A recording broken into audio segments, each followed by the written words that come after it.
Morning everyone.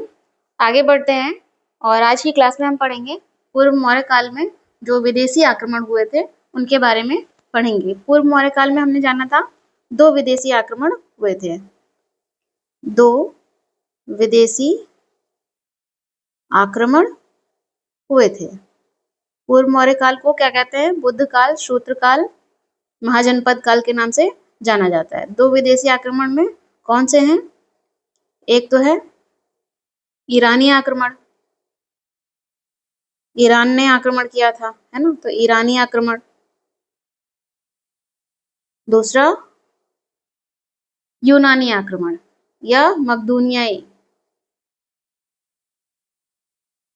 यहाँ bracket में कर लीजिए, यूनानी आक्रमण, जिसके अंतर्गत हम क्या देखेंगे? सिकंदर का आक्रमण आएगा, है ना। सिकंदर ने भारत पर जब आक्रमण किया था वो आएगा। तो हम शुरुआत करते हैं ईरानी आक्रमण से। ये आक्रमण हुआ था इस समय भारत पर जो पहला आक्रमण है, हम देखते हैं कौन करता है? ईरानी आक्रमण होता है। ईरान के द्वारा आक्रमण किया जाता है। इस समय भारत की जो स्थिति है उसमें हम देखते हैं कि मगध का जो साम्राज्य है, आपने जाना हर्यक वंश के जो शासक हैं उन्होंने बहुत विस्तार किया। जैसे बिंबिसार ने अंग को मिलाया, अंग देश को, है ना, और अजातशत्रु ने कौशल और वैशाली को मिलाया। हर्यक वंश से नंद वंश तक हम पहुंचते हैं, जिसमें हम पाते हैं कि मगध का बहुत बड़े स्तर पर विस्तार हुआ है। लेकिन और साथ ही जो पूर्वोत्तर भारत है वहां भी जो छोटे छोटे रजवाड़े हैं, गणराज्य हैं, जो छोटे छोटे क्षेत्र हैं, उसे भी मगध साम्राज्य क्या करता है? अपने में मिलाकर मगध साम्राज्य का विस्तार करता है।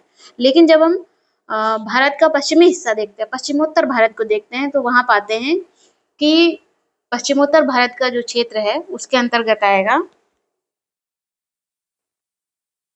उसके अंतर्गत क्या आएगा? पश्चिमोत्तर भारत। इसके अंतर्गत आएगा कंबोज। एक क्लास में मैंने कंबोज की राजधानी शायद पुंछ बताई हुई है, तो आप उसे चेंज करके लिख लीजिएगा, हाटक। ठीक है, हाटक, कंबोज और गांधार। मद्र, मद्र याद है? मद्र से बिंबिसार ने विवाह किया था, उनकी तीसरी पत्नी थी। तो ये जो क्षेत्र है यहाँ पर, ये क्षेत्र में अस्थिरता है। क्या है? अस्थिरता है। इस क्षेत्र के जो शासक हैं वो क्या करते हैं? आपस में लड़ते रहते हैं। और ये क्षेत्र लेकिन कैसा है? बहुत ही समृद्ध है। तो जब किसी क्षेत्र में अस्थिरता होती है, जो कि आप देख रहे हो पश्चिमोत्तर भारत में क्या है? अस्थिरता है, जिससे क्या होगा? शासक जो है यहाँ के आपस में ही लड़ते रहते हैं, पर ये क्षेत्र समृद्ध है, तो ऐसे स्थान से आना क्या होगा? किसी भी आक्रमणकारी के लिए क्या होगा? आसान हो जाएगा। यहीं पर क्या है? हिंदुकुश दर्रा, इसी क्षेत्र में पड़ता है हिंदुकुश दर्रा।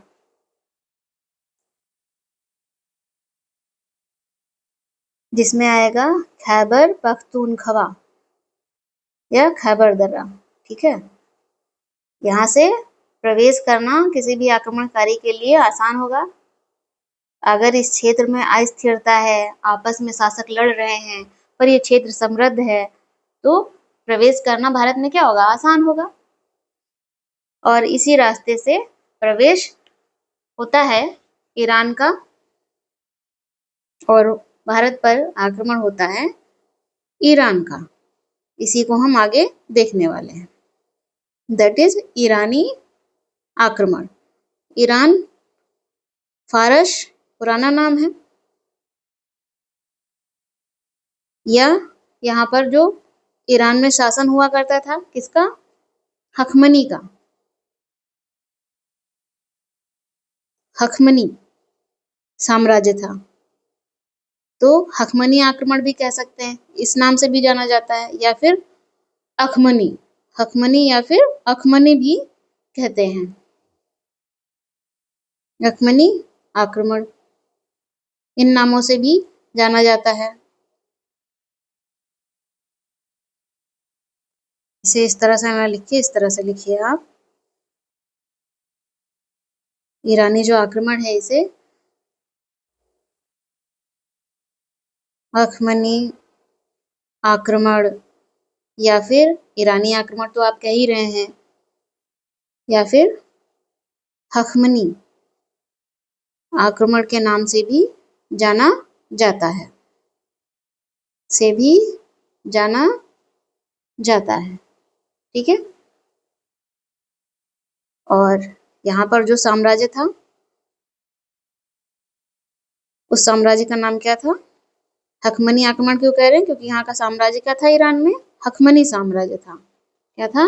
हखमनी साम्राज्य। और इस साम्राज्य में जो शासक था, हखमनी शासक, वो क्या करना चाहता था? बहुत ही महत्वाकांक्षी था। वो साम्राज्य का विस्तार चाहता था। क्या चाहता था? साम्राज्य का विस्तार चाहता था। क्या था शासक का नाम? शासक का नाम है साइरस। क्या नाम है? साइरस। इसने हकमनी साम्राज्य की स्थापना की। ये संस्थापक है साइरस द्वितीय। कुछ 6वीं शताब्दी ईसा पूर्व इसने स्थापना की थी हकमनी साम्राज्य की। इसकी इच्छा थी साम्राज्य विस्तार करने की। इसी ने, साइरस द्वितीय ने ही सबसे पहले सर्वप्रथम भारत पर आक्रमण करने की योजना बनाई। करने की योजना बनाई, या आप कह सकते हो एक तरह से असफल प्रयास किया। तो ये प्रश्न पूछा जाता है सबसे पहले किसने योजना बनाई या असफल प्रयास किया? तो साइरस द्वितीय। सबसे पहले याद रखना है ईरान ने आक्रमण किया था भारत भूमि पर। सबसे पहले आक्रमण की बात आएगी तो ईरान ने किया था। जैसे जैसे इसे और शॉर्टलिस्ट करते जाएंगे, कहने का तात्पर्य अगर आक्रमण करने की योजना बनाई ऐसा प्रश्न पूछा गया तो साइरस द्वितीय। अदरवाइज हम आगे देख रहे हैं कि आगे क्या है। इसके बाद साइरस द्वितीय के बाद जो अगला शासक बनता है उसका नाम है दारा प्रथम। क्या नाम है? दारा प्रथम या फिर डेरियस प्रथम। डेरियस प्रथम, जो कि 522 ईसा पूर्व से लेकर 548 ईसा पूर्व शासन करता है लगभग। और ये जो है, अगर आप टाइम ना ध्यान दें तो ज़्यादा सही रहेगा, क्योंकि आगे कंफ्यूजन हो सकता है, क्योंकि कई जगहों पर अलग अलग मिलता है।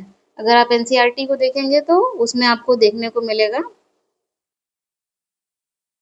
कुछ 516 ईसा पूर्व में ये शासन करना शुरू करता है ना,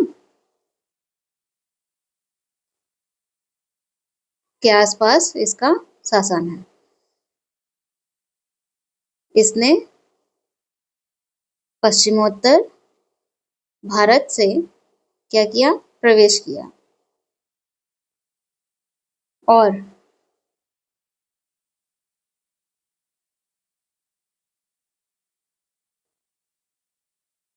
भारत पर आक्रमण करने में प्रथम सफलता किसे मिली? डेरियस प्रथम को, दारा प्रथम को। प्रवेश किया, सफलता मिली, और किस पर नियंत्रण किया? किस किस क्षेत्र पर? गांधार को जीता, कंबोज जीता, है ना, सिंध, पंजाब का क्षेत्र कुछ जीता, और सिंधु नदी, क्या, सिंधु नदी के पश्चिमी इलाके जो हैं उन्हें जीता। ये सब इसने जीता, जो पश्चिमी क्षेत्र था उसे जीता या विजय प्राप्त की। और क्या बनाया? इन सबको मिलाकर एक क्षेत्र बनाया, और ये क्षेत्र फारस का, ईरान का क्या था? 20वां प्रांत बना। 20वां प्रांत बना। प्रांत को छत्रप कहते हैं, तो विश्व प्रांत बना। जो इस क्षेत्र से केवल जिस क्षेत्र को जीता है पश्चिम भाग के, दारा प्रथम ने इस क्षेत्र से 360 टैलेंट क्या होता है? मुद्रा है। जैसे हमारे यहाँ रुपया चलता है, उस समय टैलेंट था ईरान में, तो 360 टैलेंट मुद्रा जो है सोना राजस्व के रूप में इस क्षेत्र से मिलता था। किस क्षेत्र से? पश्चिमोत्तर भारत, जिस क्षेत्र को उसने जीता, है ना। यही इसके बाद जो शासक बनता है, कौन है वो? जरेक्सिस या फिर क्षयार्स, जो कि क्या है? दारा का पुत्र है। ऐसा पता चलता है। और इसने अपनी फौज में किसे भर्ती किया? भारतीयों को शामिल किया। भारतीयों को शामिल किया।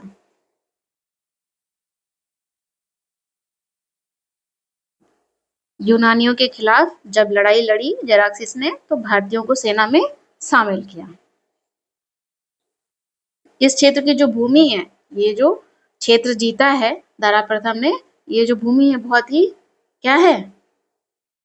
आबाद है, उपजाऊ है, जिससे इतने अधिक जो है क्या प्राप्त होता था?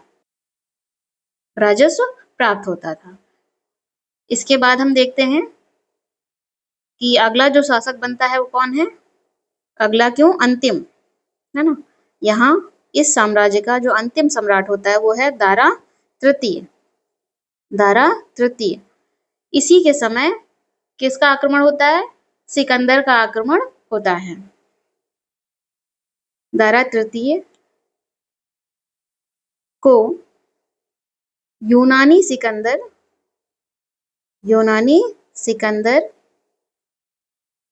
ने क्या किया? परास्त किया, हरा दिया। तो सिकंदर ने यूनान का किस पर नियंत्रण हो गया? ईरान पर, फारस पर नियंत्रण हो गया। किस युद्ध में सिकंदर ने परास्त किया? उस युद्ध का नाम है अर्बेला, या फिर एक नाम और मिलता है गोगामेला का युद्ध। इस युद्ध में दारा तृतीय को परास्त किया और ईरान का विनाश हो गया, है ना, नष्ट कर दिया। यूनान का ईरान पर नियंत्रण हो गया। ईरान को जो है यूनान ने अपने क्षेत्र में मिला लिया। तो यूनान का क्षेत्र क्या हो गया? सिकंदर का क्षेत्र क्या हो गया? विस्तार हो गया, क्षेत्र विस्तार। इस तरह से हमें जो याद रखना है उसमें सबसे ज्यादा जरूरी क्या है? हमें ये याद रखना है सबसे पहले किसने आक्रमण किया? ईरान ने किया। किसने योजना बनाई आक्रमण करने की? वो है साइरस द्वितीय, है ना।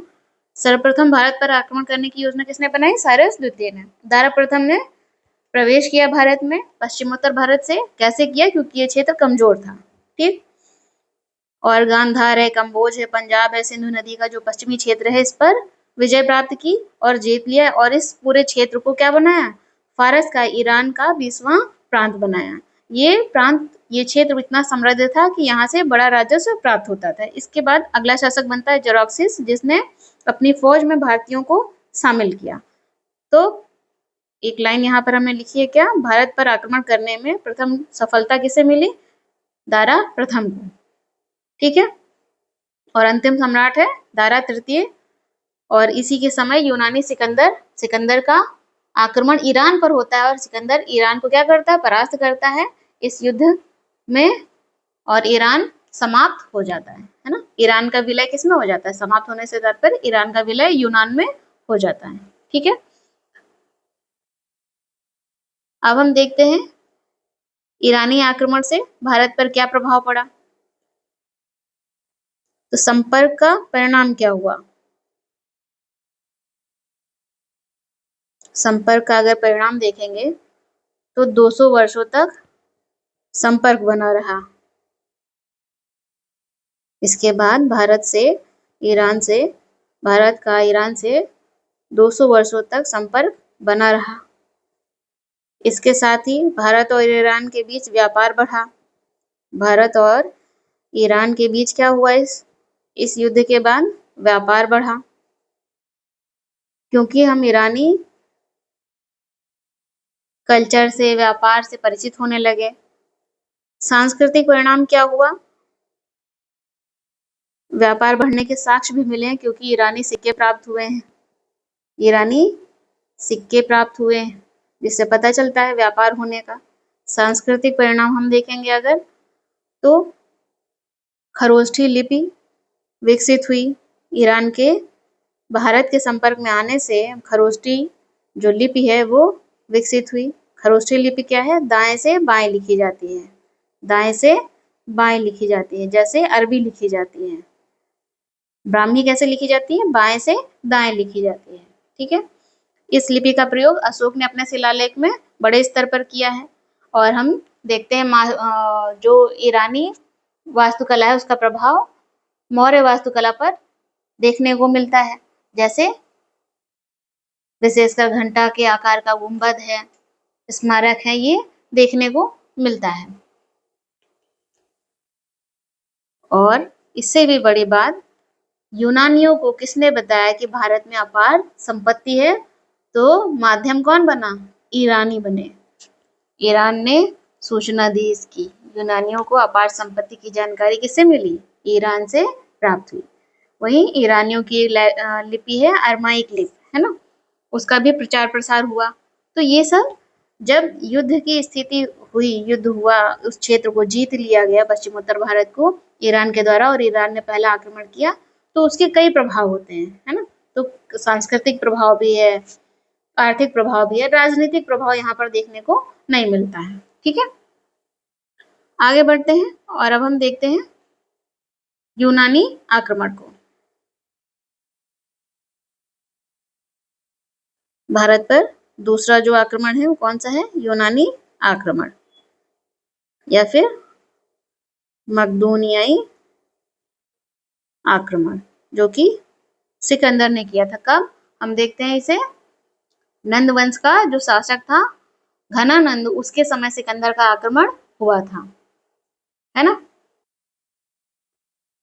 तो ये जो यूनानी आक्रमण है ये कब हुआ है? इसके अंतर्गत सबसे पहले तो सिकंदर ने आक्रमण किया है। किसने? सिकंदर ने भारत पर आक्रमण किया है। भारत लिख लें। सिकंदर ने भारत पर आक्रमण किया है। ठीक है। सिकंदर कब हुआ है? सिकंदर का आक्रमण 4वीं शताब्दी ईसा पूर्व।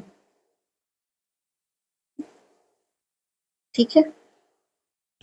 सिकंदर के बारे में अगर हम जाने तो क्या है? सबसे पहले तो सिकंदर के पिता का नाम क्या है? फिलिप द्वितीय।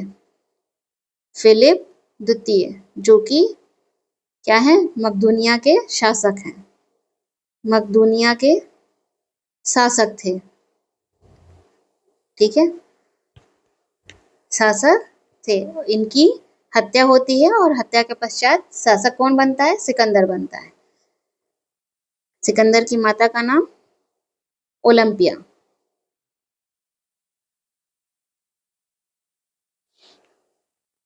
सिकंदर मकदूनिया निवासी है। मकदूनिया वासी है। ठीक, इसके नेतृत्व में, सिकंदर के नेतृत्व में ईरानी साम्राज्य नष्ट हुआ। क्या हुआ? नष्ट हुआ। सिकंदर ने क्या क्या जीता? सिकंदर ने जीत हासिल की है, विजय प्राप्त की है एशिया माइनर पर, जिसे आज के समय का तुर्की, इराक, ईरान, और फिर ईरान से फिर भारत की ओर बढ़ा। कहाँ? भारत की ओर बढ़ा। भारत में क्या है? अपार संपत्ति है। इस अपार संपत्ति है, भारत बहुत संपन्न है, इसका उल्लेख कहाँ मिलता है? इतिहास के जो पिता कहे जाते हैं हेरोडोट्स, ठीक है, या हेरोडोटस, उन्होंने भारत में अपार संपत्ति का वर्णन किया है। इसी से प्रेरित होता है सिकंदर और भारत की ओर बढ़ता है। पश्चिमोत्तर भारत, आप अभी थोड़ी देर पहले जाना है आपने, वो कैसा क्षेत्र है? वो कई राजतंत्र और गणतंत्र में बटा हुआ है। तो वहां के जो शासक हैं वो क्या करते हैं? आपस में लड़ते रहते हैं, पर वो क्षेत्र बहुत समृद्ध है। इसी कमजोरी के कारण भी ईरानी आक्रमण हुआ है, पहला आक्रमण दारा प्रथम ने किया था, वो इसी के कारण हुआ था, क्योंकि वो क्षेत्र समृद्ध है, पर वहां के जो शासक हैं वो आपस में लड़ते रहते हैं, है ना? इस कारण से और इसी कारण से इस क्षेत्र में सिकंदर भी प्रवेश करेगा। देखते हैं पश्चिमोत्तर भारत में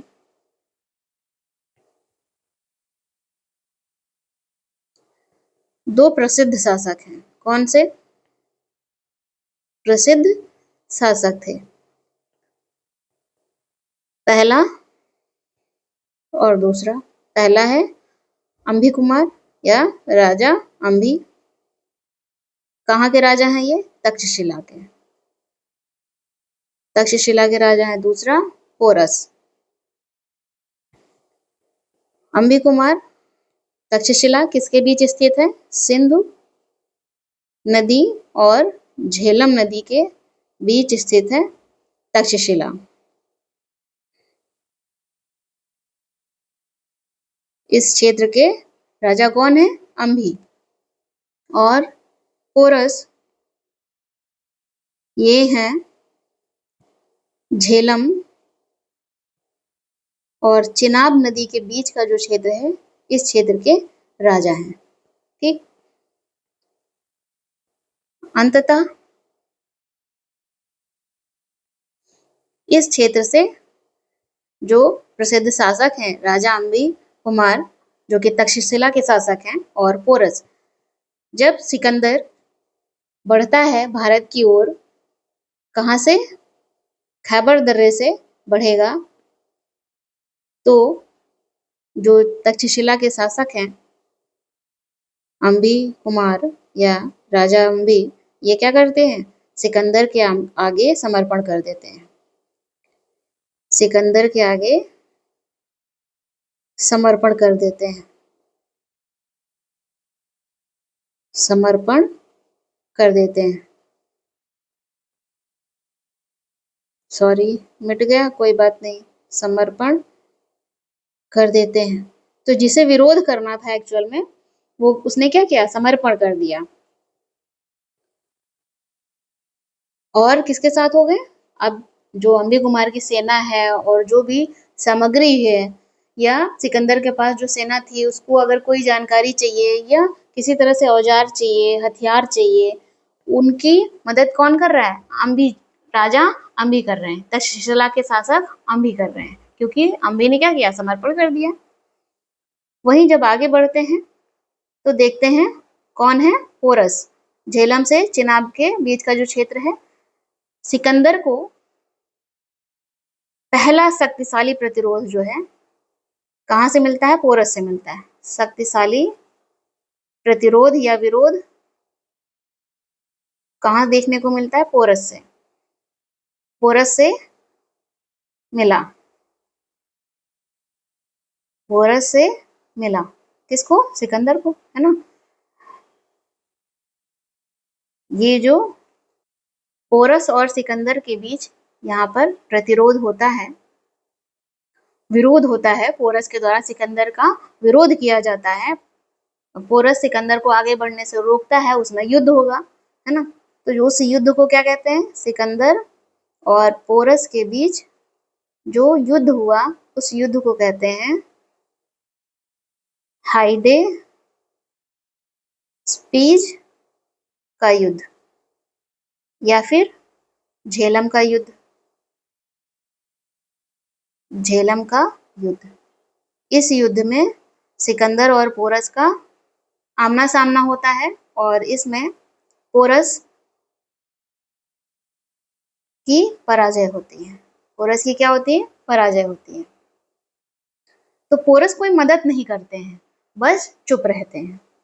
जैसे अम्बी कुमार पूरी तरह से सहायता कर रहे हैं, वैसे नहीं है, यहाँ पर पोरस कोई मदद नहीं करते हैं, लेकिन सिकंदर आगे बढ़ता है तो उसे रोकते भी नहीं है।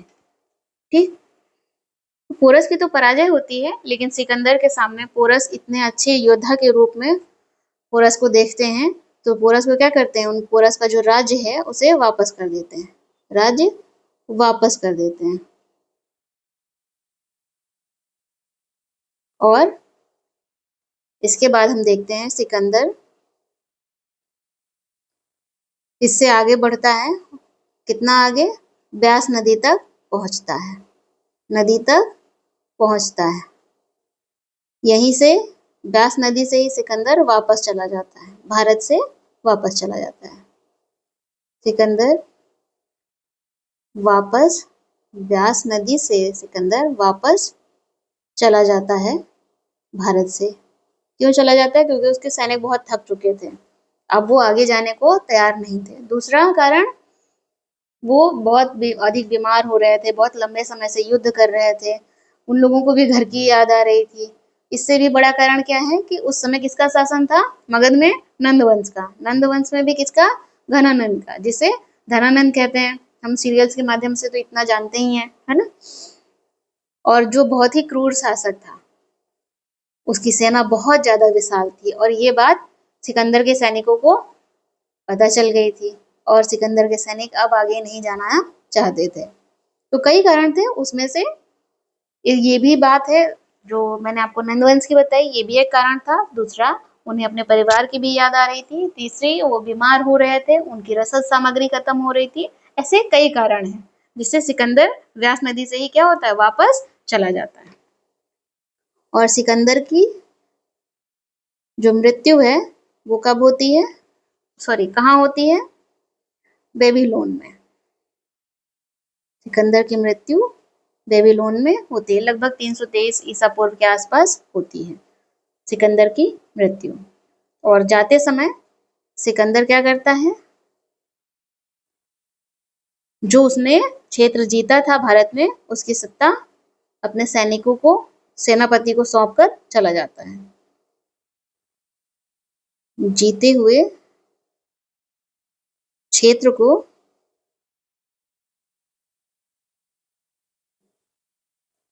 अपने सेनापति को सौंपकर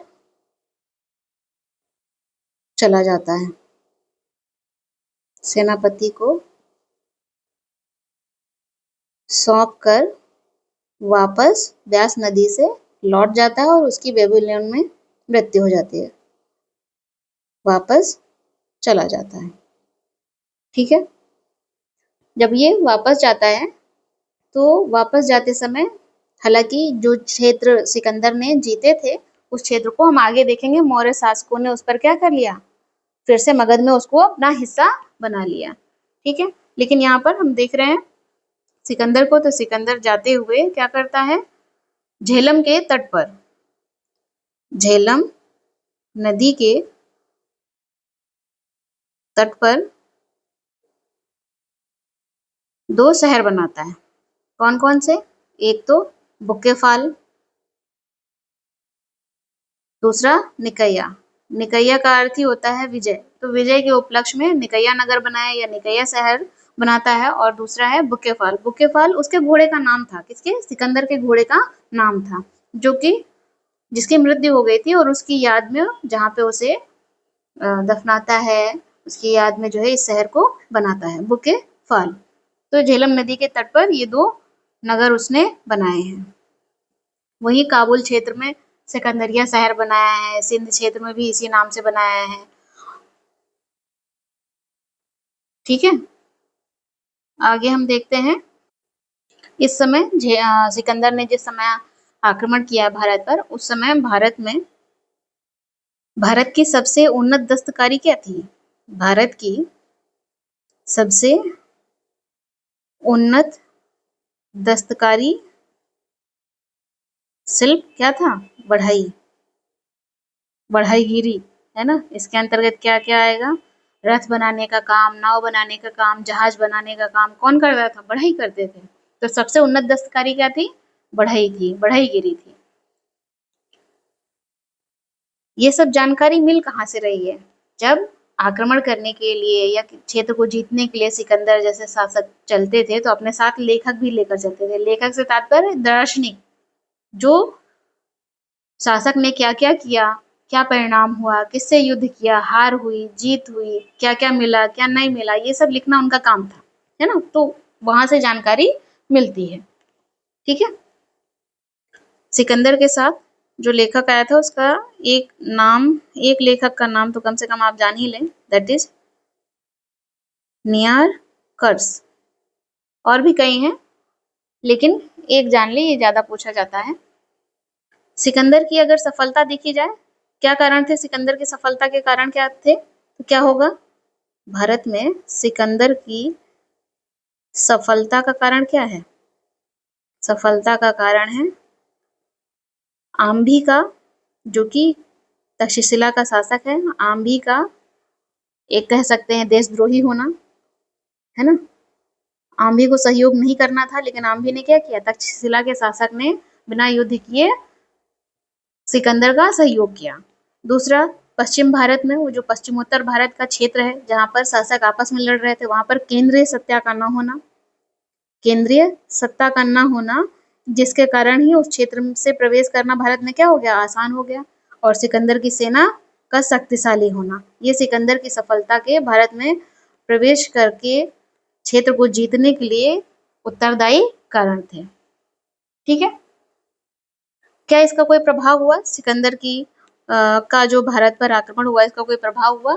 प्रभाव देखेंगे तो राजनीतिक तो कोई प्रभाव नहीं हुआ, आर्थिक प्रभाव जरूर देखने को मिलेगा। जैसे कि सिकंदर ने जो आक्रमण किया उससे देखने को मिलता है कि जो सिकंदर का सैन्य अभियान है उससे कई नए मार्ग पता चलते हैं। तो नए नए मार्गों की खोज हुई, कई नए मार्गों की खोज हुई, है ना। नए रास्ते बने, भारत और रोम के बीच व्यापारिक संबंध स्थापित हुए, यूनान के बीच, भारत और यूनान या रोम के बीच व्यापारिक संबंध स्थापित हुए, व्यापारिक संबंध स्थापित हुए। इसके अतिरिक्त नगरीकरण को बढ़ावा मिला, व्यापार होगा तो नगरीकरण बढ़ेगा, नगरीकरण को बढ़ावा मिला। जैसे सिकंदर जो है लौटते समय आपने देखा कि झेलम नदी के किनारे 2 शहरों की स्थापना की। कौन सा? बुक्काफेलस और निकैया। बुक्काफेलस सिकंदर का घोड़ा था जिसका पैर टूट गया था और उसे वहां पर दफन किया था उस क्षेत्र में, इसलिए वहां पर क्या कर दिया? एक नगर की स्थापना कर दी, है ना। और अगर सांस्कृतिक कारण देखेंगे तो विचारों का आदान प्रदान बढ़ा, लोग व्यापार करने के लिए आते थे। सोचिए, तो व्यापार करने के लिए आ रहे तो क्या सिर्फ आएंगे और सिर्फ चले जाएंगे? नहीं, बोलेंगे भी ना, बात भी तो करेंगे, तो विचारों का भी तो आदान प्रदान होगा ना। ज्योतिष और कला के क्षेत्र में यूनान का प्रभाव बढ़ा भारत पर, तो आप सांस्कृतिक प्रभाव भी बता सकते हैं।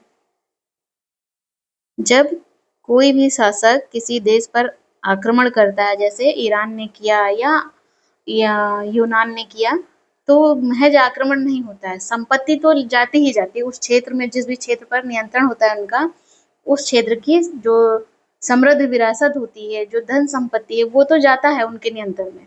लेकिन उसके साथ साथ और भी क्या होता है वो देखने को हमें मिलता है। विचारों का आदान प्रदान होगा,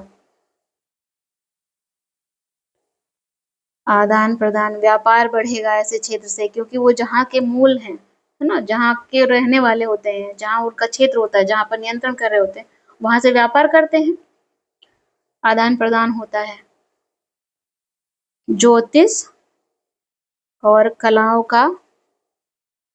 के क्षेत्र में यूनान का प्रभाव भारत पर पड़ा।